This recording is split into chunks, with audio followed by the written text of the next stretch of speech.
What's up, guys? Welcome back to SparkLight. First episode in a while that we don't have a guest. It's just me.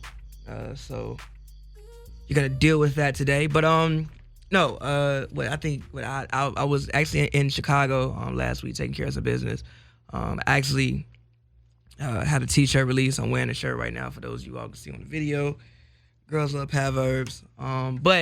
So I was in Chicago doing that. And actually, when I was in Chicago, the Sparks actually happened to be in Chicago. They played the Chicago Sky. They lost.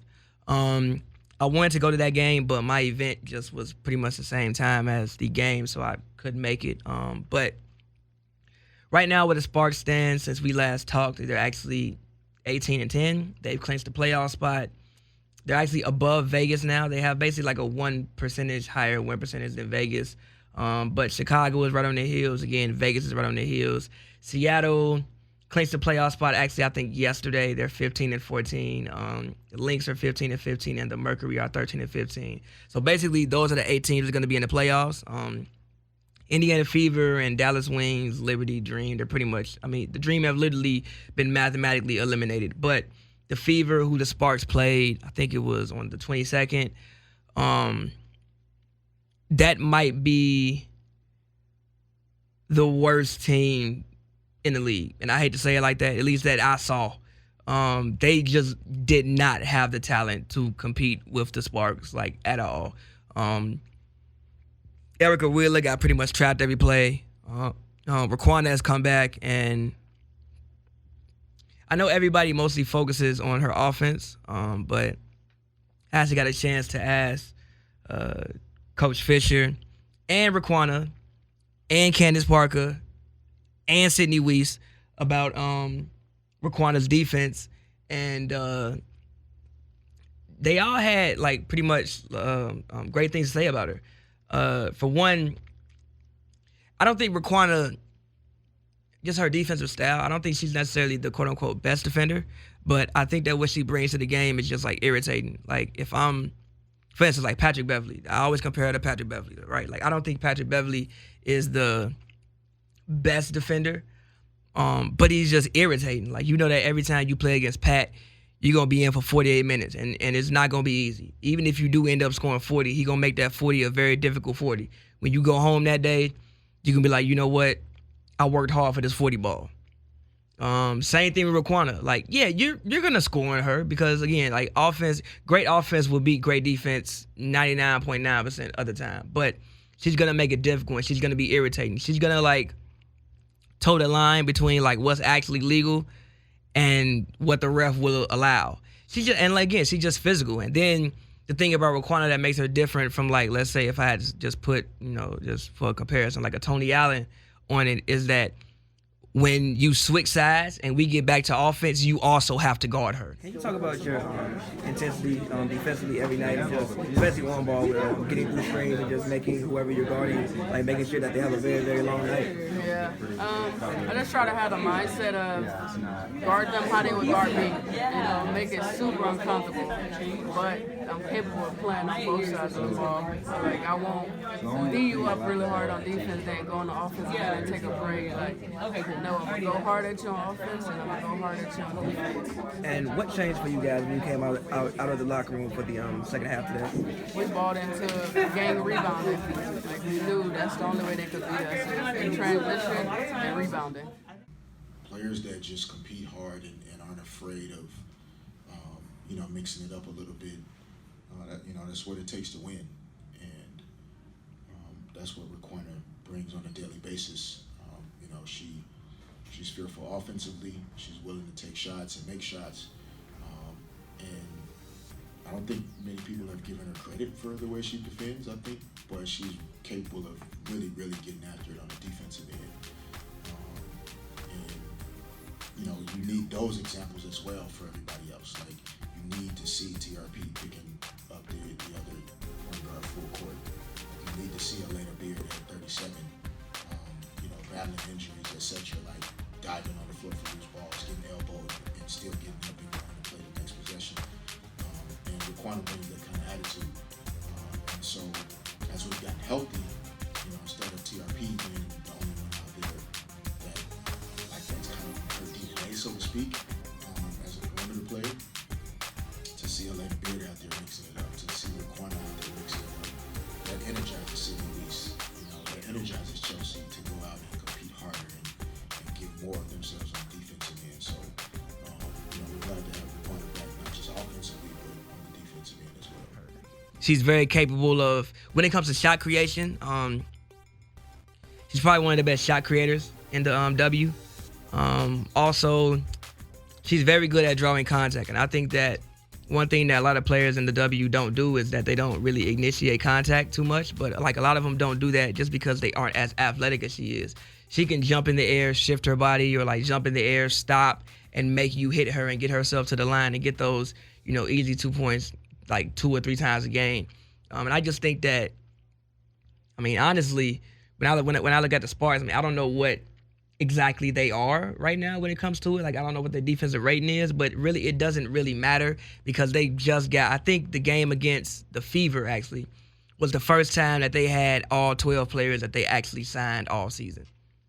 So you're talking about game number, I'm pretty sure that was game number, 27? And that's the first time that they had all 12 players that Penny and Derek signed at the beginning of the season and brought into training camp with intention that they were going to play. We even not even brought into training camp because even at the start of training camp, Chelsea wasn't there. Candace got hurt within the second preseason game. So pretty much for the first time all year, in any capacity, they've had their official team that they were supposed to have. So whatever defensive stats, they don't really matter because that's not the team that we're seeing right now. But when it comes to defense, I think that Washington far and away is the best offensive team.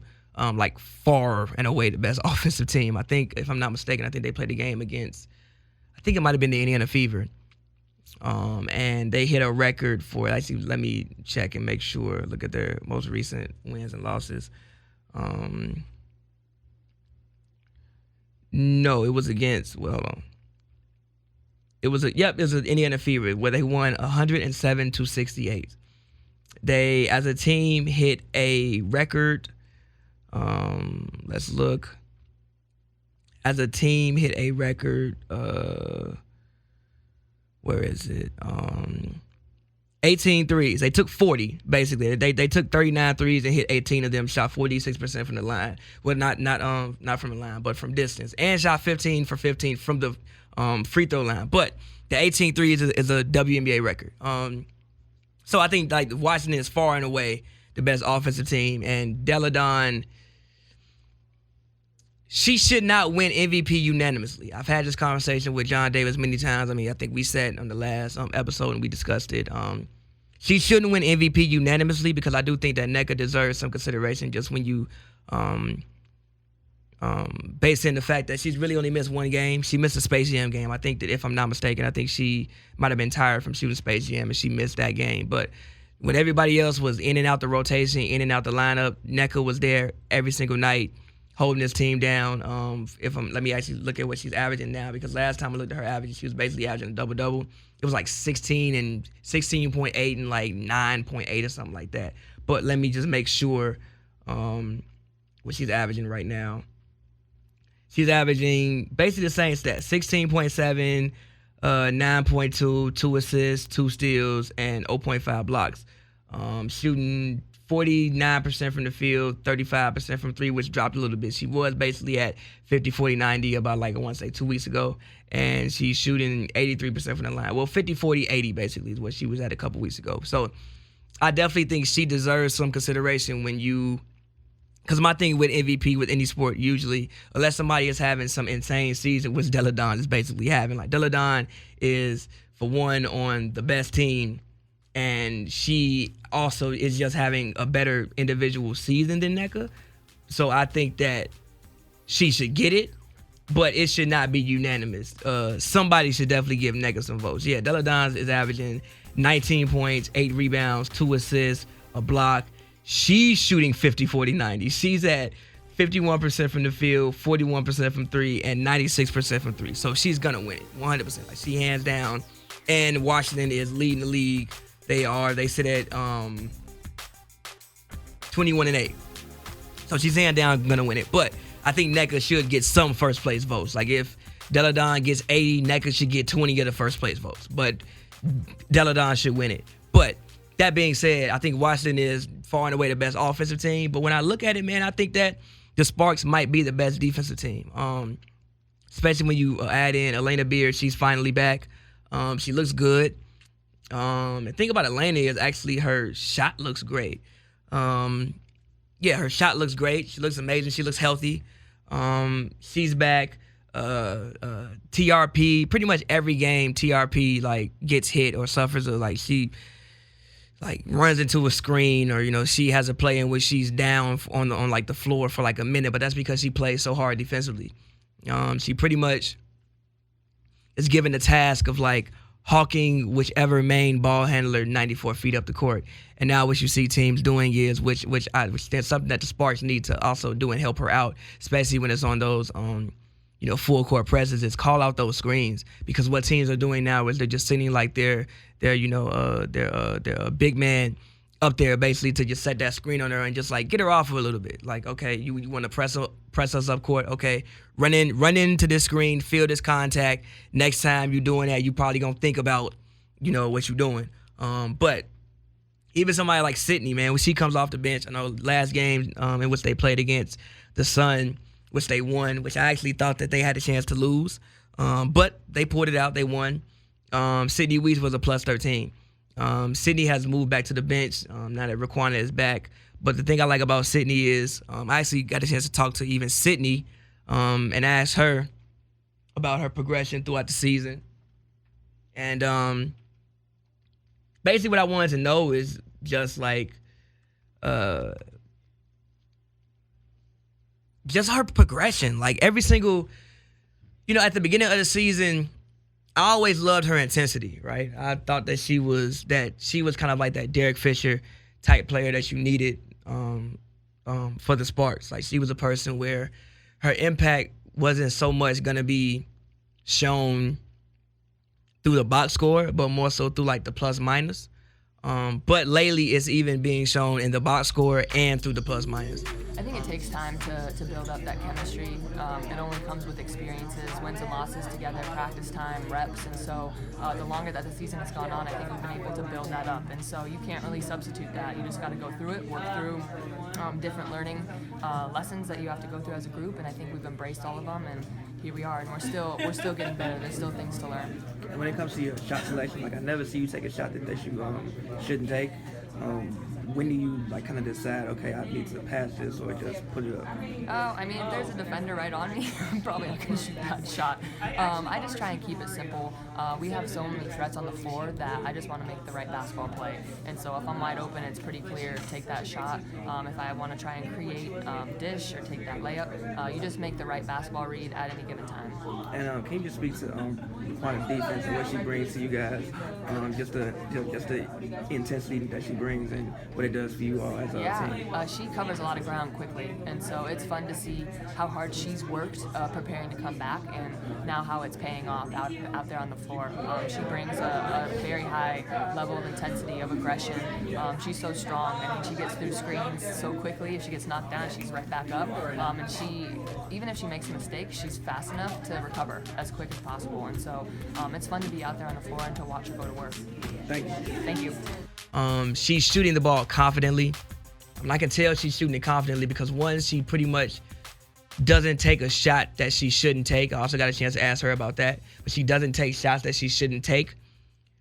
But she also doesn't pass up shots that she should take. And I think that that's what's even more important than not taking shots that you shouldn't take, is not passing up shots that you should take, especially in the WNBA. Because, again, like if you compare it to the NBA, like you don't have...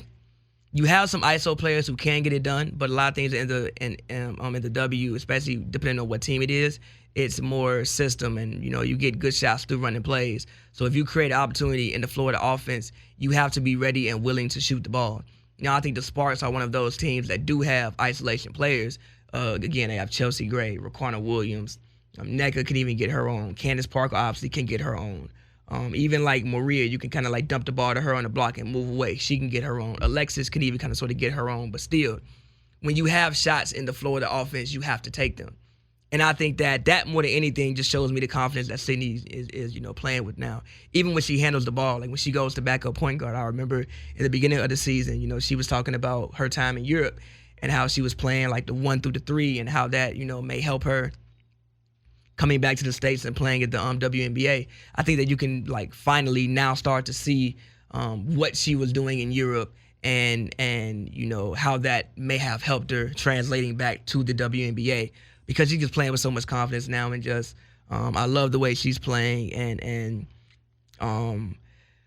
I love the way that she's playing no matter what role she plays as well. And I think that that's one thing you have to compliment her for. Like, it could be very easy for her to get down on herself or feel a certain way about, being inserted into the starting lineup, then taken out of the starting lineup, then inserted back in the starting lineup, and taken back out of the starting lineup. I think that, especially, when you start 10 games in a row because of Riquna's suspension, and then Riquna comes back and then just immediately inserted back into the starting lineup. Now, granted, she was practicing. You would go to practice and see her practicing, so it's not like Riquna hadn't played basketball for 39 days at all. But still, she hadn't played an official WNBA game in 39 days. And Sydney had been the starter. I think they went on a 6 or 7 game win streak throughout that time period. So she had been playing good basketball, and it had led to winning basketball. So for her to just accept her role and go back to the bench and not pout, not complain, still come out here and do her job nightly, I think you got to commend that. And I think you have to give her just an incredible amount of credit for that. And also, again, I think that Derek Fisher, obviously Washington's coach, is going to get some votes, as well as, he should. Bill Laimbeer is probably going to get some votes. James Wade as well, who is I think it's James, either John or James Wade, for the Chicago Sky, is probably going to end up getting some votes as well. Also, Seattle Storm coach is going to get some votes when you look at, not having Sue Bird, and also Breanna Stewart tearing her Achilles really in Europe. Is going to get some votes for them to still get a playoff spot. But I think that you got to just commend the job Fisher's done, and I've said this all year. When everybody was down on him earlier in the season, I was just like, just give it some time, because I understood what he was doing. Me being from Chicago, I remember those Bulls teams, and I can see so much of Phil's coaching style in like the 90s and the early 2000s permeating through this Sparks team. And also just managing personalities. And I think that's what you've had to do a lot of this year with the Sparks. It's not easy. Everybody's not getting all the shots that they want. Everybody's not getting all the time that they want. Like, for instance, Riquna could very well want to take 18 shots a game every single night. And with the way Riquna can play and with the way she can score, she realistically has jurisdiction to think that she can take 18 shots a game. Also, Nneka, she's giving you a 16 a night, but she could easily give you 20 a night. So she has jurisdiction to think that she should be, getting more plays called for her. Shanae, she's been an all-star. Now she's coming off the bench, basically being a sixth man. Sometimes not even really the sixth man. Honestly, I think the sixth man is really Sydney. The sixth woman is Sydney. But again, like Elena, being an all-star, being a 2-time defensive player of the year, coming off the bench. Maria, I think she was star for most teams. Her coming off the bench. Alexis Jones, who's trying to still make a name for herself in the league. And also the 2 rookies, Marina Mabry and Kalani Brown, who played very, very significant minutes earlier on in the season when, there were a lot of injuries. Now you go to the game against Connecticut, they played 1 minute. The only minute they played was when the game was pretty much out of reach. They gave out of reach. They gave them the last minute of the game. I think you got to give Fish credit for managing all these personalities throughout the season. And I think that him, for one, like I remember, when Gary Payton and Karl Malone signed with the Lakers, and this was after the Lakers had three-peated, and Fish was a very quality starting point guard. And you bring in Gary Payton, who's a Hall of Famer, but you may look at him as kind of over the hill at that point. But Fish has to sacrifice, and Fish still comes in and has moments, has the .4 shot, plays a role off the bench. Some games, he was a better player than Gary Payton was for those Lakers teams. But you still got to sacrifice. You still got to come out and do your job. So I think that him having those experiences as a player helps him as a coach to remind other players and to encourage other players to just stay ready. Even I think it was the game against Indiana, in which Maria takes an elbow to the head, and I think Shanae steps in and she's given more time.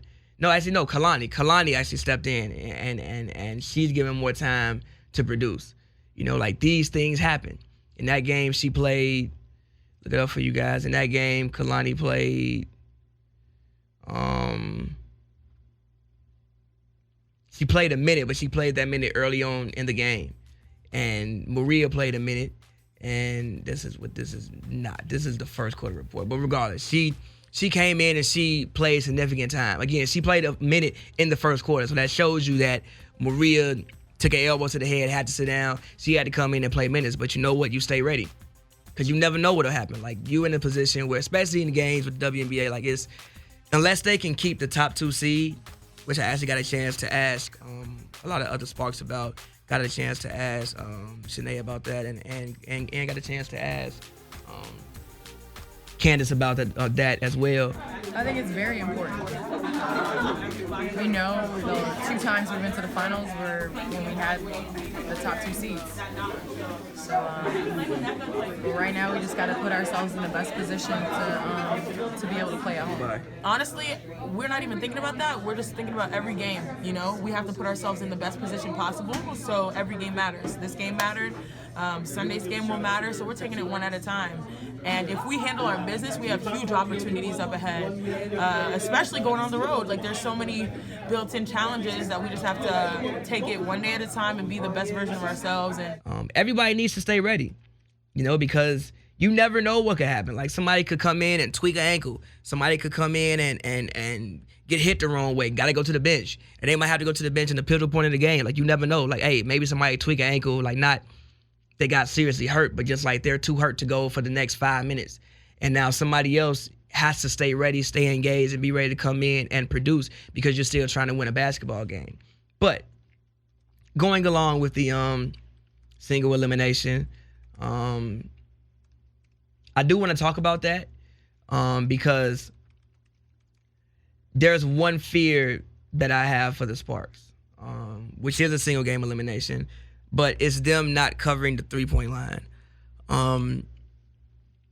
They get away with it a lot of games because a lot of teams just don't shoot that many threes. For instance, like the Fever game, the last game in which they played the Fever. Let me look up exactly how many shots they took, or threes they took, but let's see.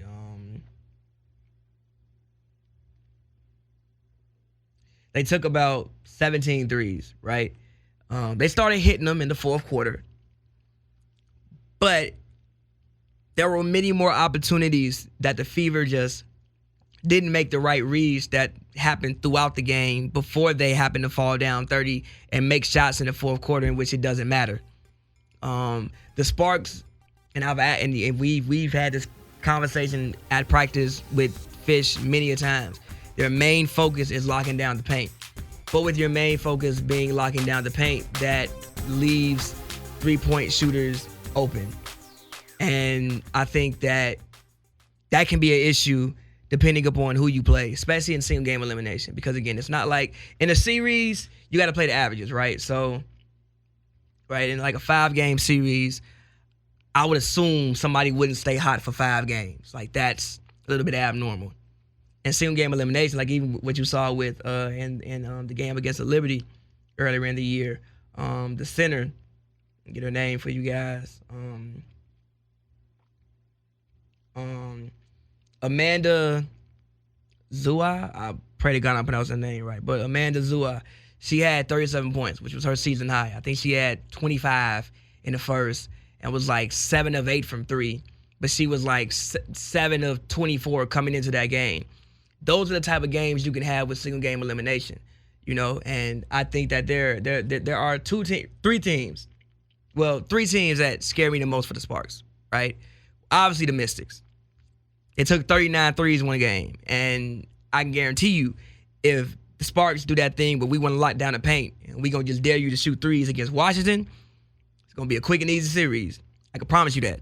So I think that you get to play Washington in this series, you're going to have to modify your game plan a little bit because you can go 2 for 2 with anybody, but you can't go 3 for 3 with anybody. Chicago. The last game against Chicago, I think that the first game that was actually in L.A., I thought that Vandersloot didn't play. Quigley played, but Vandersloot didn't play. And I don't think that the coach best utilized Diamond DeShields. What you saw in the rematch that was in Chicago, which is I felt like Coach James Wade just told him, hey, shoot the ball. Shoot whatever. If you get a look, shoot. And one thing that I saw Quigley doing that she wasn't doing a couple nights before is the pump fake and relocate. That's something you see Steph Curry do a lot. You see Clay do it a lot. You see a lot of shooters in the Kyle Korver. You see a lot of shooters in the NBA do it a lot, but it hasn't necessarily translated to the W yet. But so she pump faked and relocated and got a lot of threes in that game, and I think they shot a great percentage, and pretty much they won that game because they hit shots, they hit threes. I mean, even you saw the center, Stephanie Dolson, stretching out, hitting threes. I didn't even know she could do that. I think she hit about 2 or 3 threes in that game. So they scare me because they have 3 guards who I think can all get hot. And again, if Stephanie Dolson is going to come in and hit 3 threes in the game, and that's somebody who usually doesn't do that, these are all things that in single game elimination can come back to bite you. And the Seattle Storm is my last. Well, actually 4 teams. The Seattle Storm as well. Reason being for the Seattle Storm is Sammy, in the game they played before, she took 13 threes. She hit 4 of them. That was the game when they came to L.A. She took 13 threes and hit 4. Granted, it wasn't like these threes was bad shots. She just missed them. Sammy Wickham, she just missed them. I can promise you, if you do that to her again, I think if I'm not mistaken, she's the best three-point shooter percentage-wise in the W. If you do that again, in a single game elimination, you give her 13 looks. Let's say you give her 9 clean looks. She end up doing something random like shooting 60% one night. That's how you go to the crib. But the thing about Seattle is they have to really create shots based off their defense because with Sue Bird being down and with Brianna being down, besides Jordan Canada, I don't really think they have many ISO creators on the team left right now. Obviously, Natasha Howard can get hers, but that's more so in the post. They don't really have any real perimeter scorers. But when it comes to shooters, I'm telling you, somebody like Sammy Wickham, if you give her opportunities and they run some plays for her, and she see 1 or 2 go in the basket, and she start feeling good about herself, that could be something that's a very, very, very, very long night for you. So that's the team. And my last team is the Phoenix Mercury. Reason being is the GOAT coming back. Lady Kobe, Diana Taurasi. I think her first game back was supposed to be yesterday against the Chicago Sky. I think she was cleared to play. Let me check and see if she actually played. She might have actually had to serve her suspension in that game. Let me check. She did play. Yep, she played 22 minutes. She scored 12 points. She was 0 for 6 from 3. But the fact that she's even taking 6 threes, that's not going to last. Like, she getting, 8, 9 games to get into a rhythm. They're going to end up in the playoffs. Like, with Phoenix, their record throughout the regular season hasn't been great. But I don't think they care. I just think that they want to just get in. Like, you realizing you missing Diana Taurasi, which is one of the best women's basketball players in history. So it's only so good that you're going to be. When she comes back and she starts to get into a rhythm, if you're not going to cover the three-point line, especially if the thing that Brittany Griner didn't do in the first game against the Sparks was make herself doubleable. She didn't make it where you had to double. You could kind of like dig, and that was it. It wasn't like you had to double and force her to get the ball out of her hands. If she can come in, be a dominant presence, get rebounds, get most important offensive rebounds, because they've even had a problem with Jonquel Jones. I mean, even I asked Candace Parker what happened in the second half, and that's one of the best answers I've gotten from a player about anything. The only other player that I can remember even seeing a clip of them breaking down a game that they had just played in as well was like a LeBron James clip when he basically ran through like 4 straight possessions and what happened on each possession after the game, which is basically what Candace did to me. And I really want to make sure that I get that clip in there for you guys, because it just shows you like her basketball IQ of one Candace Parker, especially like when I think we did a better job of taking care of the ball, and we blocked out. You know, they didn't get as many offensive rebounds as they did in the first quarter. They scored 26 points in the first quarter, and of those, I bet 5 to 6 of them were transition, and probably 10 to 12 of them were off of offensive rebounds. Yeah, so in the first 3 quarters, that was half. Yeah. Half of their points, Yeah. exactly. And I promise you I did not look at this. Yeah. But just, you know, it was like a rebound, throw away, okay, they score. And then it was like a shot, didn't block out, Jacques tips it in. And it was like, they get a stop, don't block out, kick out 3, you know? And so those are the things that we came in and talked about, and we were able to kind of clean that up in the second half. Even I was watching the game on NBA TV, in which she was talking about, like, well, she was commenting when they did the players only thing on Wizards Rockets, and she was commentating the game, and like you could see her IQ there, but it was just great to see it up close and personal for a game that I covered. But going back to my point with Diana Taurasi, she's the person that, I mean, you get in the playoffs, let's say, single game elimination, they beat whoever in the first round, they play the best seed of, the lowest seed that's left. That's a scary team. Like, that's not the same Phoenix Mercury team that you faced in the regular season. Diana Taurasi is back. And if she gets hot from 3-point, from distance, which she very well could, that's also a game that you can go home in. Now, anybody else, it doesn't really bother me. Now, again, I still think they can. I still think that the Sparks would be the favorite in all of these matchups, except against Washington. I think that the best case scenario for playing Washington is playing them in the finals. I think you need to avoid Washington for as long as possible. I think that Washington, when I look at it, is the best team in the W right now. The Sparks, I think, talent-wise, are second, but I think that Washington is first, and Chrissy Tolliver has been out for like 10 games. And they've still been dragging teams. They hit a WNBA record for threes without Chrissy Tolliver on the court. So when she come back, you can only imagine what could possibly happen. So I think that they're the best team. But after that, I got to look at the Sparks. So I think they would be the favorite in any of these matchups. But that's in a series. In single game elimination, especially with the way that they don't cover the 3-point line, the way that I would love them to sometimes. Now, granted, I get why they do it. Like, you got to give up something. And the fact that a lot of teams either, one, don't shoot that well or just don't shoot that many threes, they can get away with it a lot of nights. But what happens on the night that you can't get away with it? Like, what happens when a coach comes in and says, hey, guys, look, we've watched film, it seems like they want to lock up the paint, but that they're comfortable with giving up threes. So you know what I want y'all to do? Get up 33s. I don't care how you get them up, just get them up. Head hunt for the 3. What happens? And then somebody end up getting hot, and you at the crib. So when it comes to the Sparks, that's literally my only fear. I have no other fear besides that for this basketball team. I think that, hey, we very well be maybe on the verge of bringing another championship to LA, which would be the first championship since, for LA team since, I can't forget if the Kings won. I can't remember if the Kings won a championship. I can't remember the hockey team. I don't know if the Galaxy won one either. Rams didn't win one. Clippers ain't won one. Lakers ain't won one. So we could be on the verge of basically the first LA championship in a decade with the Sparks. I think that they have that real type of potential. And again, I said as many times during the season, the scary thing for everybody with the Sparks, even for themselves, is they still don't know who they can be. I don't even think they still even have any idea how good they can actually be. I think that they're getting an idea now because you're getting everybody back. But like I said, you played 27 games at that point, and they had just got all 12 people that they actually signed to be a part of this team back and in uniform and active a week ago. Not even a week, 6 days ago. So 27 games into the season with maybe, 8, 9 games left, you finally get your full roster.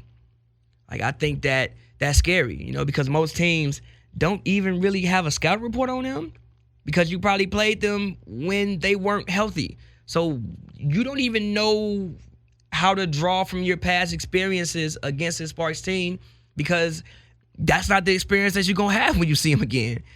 So I think we could be on the verge of you know, something special.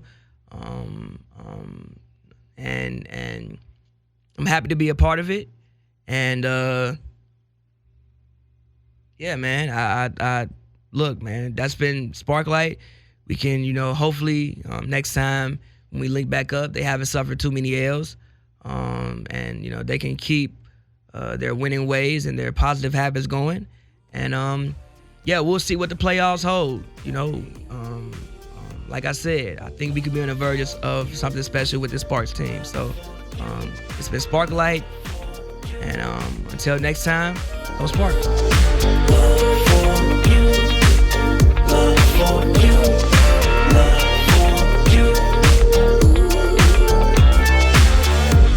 You got me up so high, going down my mind for you.